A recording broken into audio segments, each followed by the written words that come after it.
I'm here at Albany, New York, and I'm standing in front of the Albany City Hall. This building is on really a square of buildings that surrounds the state capitol building that's currently the state capitol. But take a look at this really close up. This grand building is said to have been built 1881 to 1883. But get this, the previous one burned down, it said, in 1880. And the one previous to that burned down in 1832. So the two previous ones burned down, much like all the other courthouses around America, or not all, but many. It's said that there were fires that they burned down. They're mostly all made of solid stone. But these buildings, obviously being solid rock, don't really seem like they would burn down. And whether or not there were actually ever any buildings before this, in actuality, that's up to you to determine.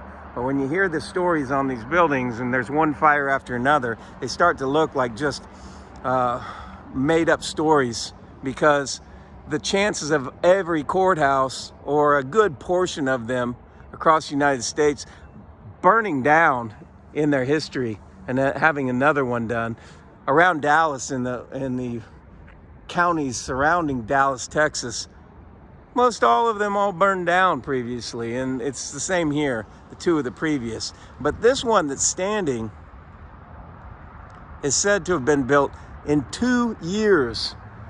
Look at this building. It's really incredible. Of course, we're going to get around to the foundation stones and see how huge they are. But symbol-wise, when we start with the arch, and as I pointed out before, the amazing thing about the arch is that these aren't normal stones. These are perfectly cut, like they were cut with a laser, because the mortar does not get wider the further out it goes. That means the stones are cut with an ever so slight pie-shaped cut that allows them to be put in place to make a perfect arch with the exact number on each side to come around to the other side. That in itself is amazing, but not only those, but every other stone in the arch is made like that. And the symbols are always consistent on the buildings. These symbols are the symbol of acanthus, which symbolizes the ruleship of Jesus Christ, which would indicate that these buildings were built by a kingdom with him as king, at least by the symbols that are on top of the columns, which indicate the ruleship. There's never any other plants, never any other symbols. There'll be scrolls that are open on top of the column, but it's acanthus, and acanthus is the same as the crown that was put on the head of Jesus Christ at crucifixion. You can look that up in the Greek in any concordance, and you'll find that. And the world says that it's used because it's just decoration and tradition, and it was a fable, Greek fable, that may or may not have been true, and it just got to be tradition. But when we start to look closely to the Bible, the book of truth for our knowledge, that's what is indicated in there. And why a thorn on top of his head? Because that was the curse put on Adam in the garden that Christ had to take upon himself. And so therefore, at that point, it said that he would come back and set up a kingdom on this earth for 1,000 years. Did that already take place? And were these buildings all built by him in that kingdom and his saints? The symbols would indicate that. And that colonnade on that building, being one of the longest in the world, is all marked on the top of the columns by the same plant. These things have not been known or told, even in a doctorate thesis I found in regards to why the acanthus is used. There was no conclusion made, and it was a 90-page thesis. You have to go to the Book of Truth to find this out, and you have to search it out yourself and not listen to anyone else. And when you just break it down to the language, that is what the plant was. And that's why the symbols are used. Now, this block is 3 feet high by about 6 feet long. And then as they go down, they just get bigger. And who knows how low it goes, because you can see the further we go down, we have a whole nother level appearing as the land slopes off. So this building's foundation and even other floors that are lower that would now be subfloors in the case of a mud flood or an event that covered up the lower parts that you can't see, the lower it goes, the stones just get massive to support this weight. Look at the weight that would be on top of this. Just one block like that, a cubic meter weighs about 6,000 pounds. So we're looking at about at least a 10, 11, 12,000 pound stone, depending how deep it goes. And that's just one. And they all have to be hoisted into place at a time. 1881 to 1883, it supposedly was horse and wagon and nothing else. I mean, what are we talking about here? Anybody who takes a little critical thinking skills on and just considers the level of construction on this, and also you can see these air conditioners in the buildings now. Obviously at that time it wasn't needed. Was that because they didn't have it, or was that because a different technology was used? The technology that allowed buildings to gain power from the atmosphere or ether and store it. The old fireplaces would indicate that, because the old fireplaces really weren't big enough to burn wood, nor did they have any soot around them. But they radiated heat. And this symbol on the left of the door and on the right of the door, again, is acanthus. And why acanthus? Well, as the symbol of Jesus Christ and his ruleship and defeating of the curse of the thorn.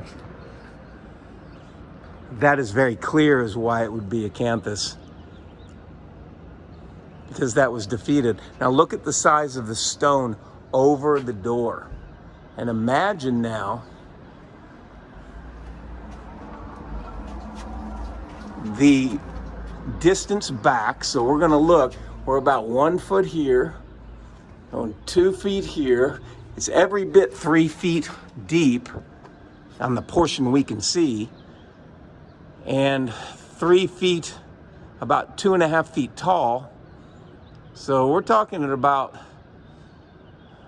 other places that I've seen that had a stone that large, it's about 30,000 pounds on a stone that large. You can look up a scale online of how much the weight is of stones. That lintel stone is just massive.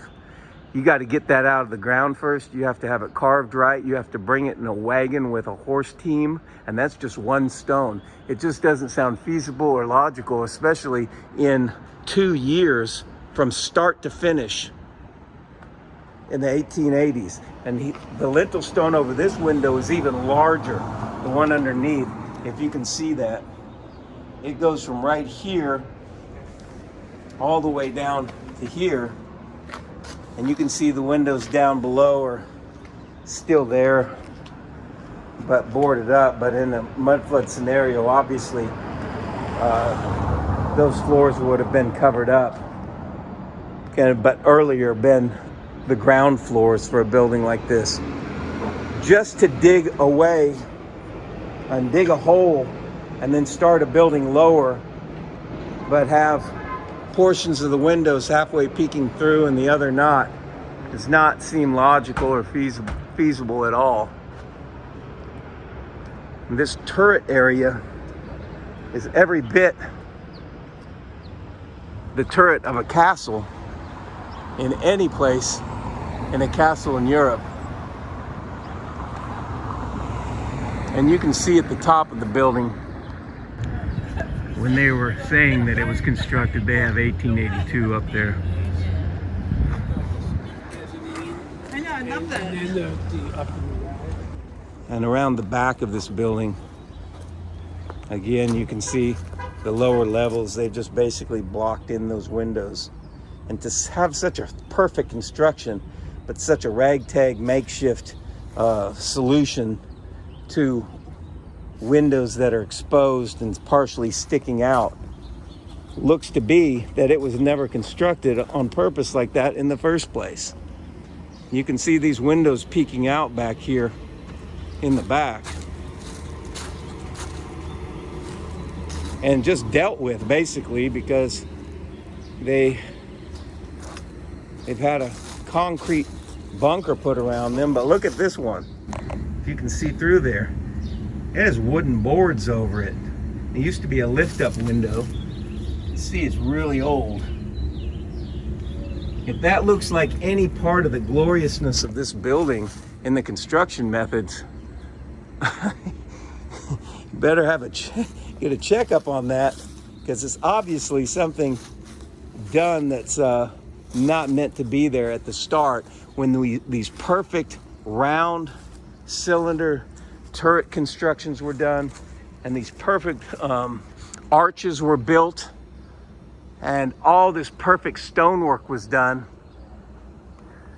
The only logical explanation for that is some kind of a supernatural disaster, even a natural disaster of a flooding of mud coming would seem to move many of the buildings off their foundations. And these buildings are perfectly set and not moved. Of course, this building would be tough to be moved in any case, but other buildings are perfectly set. So it seems to would have been a supernatural event. And many think that that was when Satan was released for his little season at the end of his 1,000-year imprisonment, which was concurrent with the same time that Jesus Christ and his saints were prophesied to rule in the Bible for 1,000 years.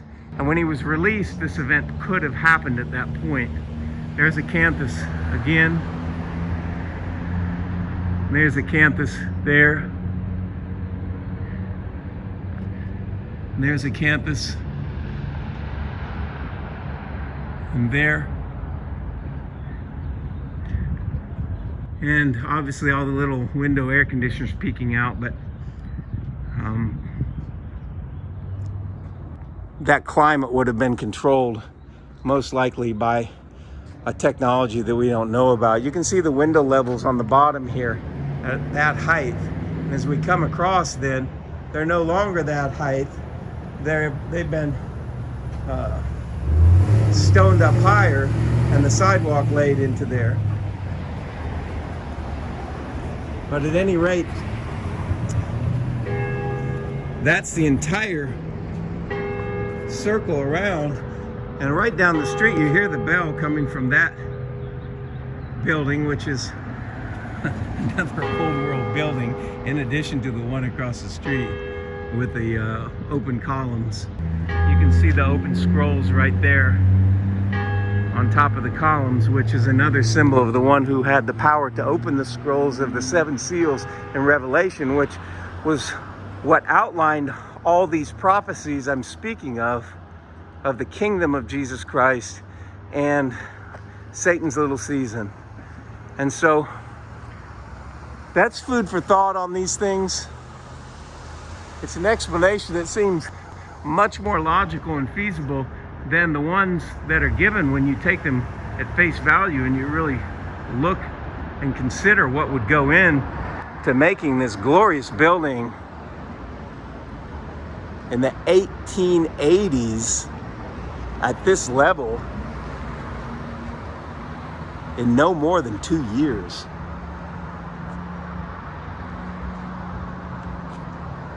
What's your comment on that?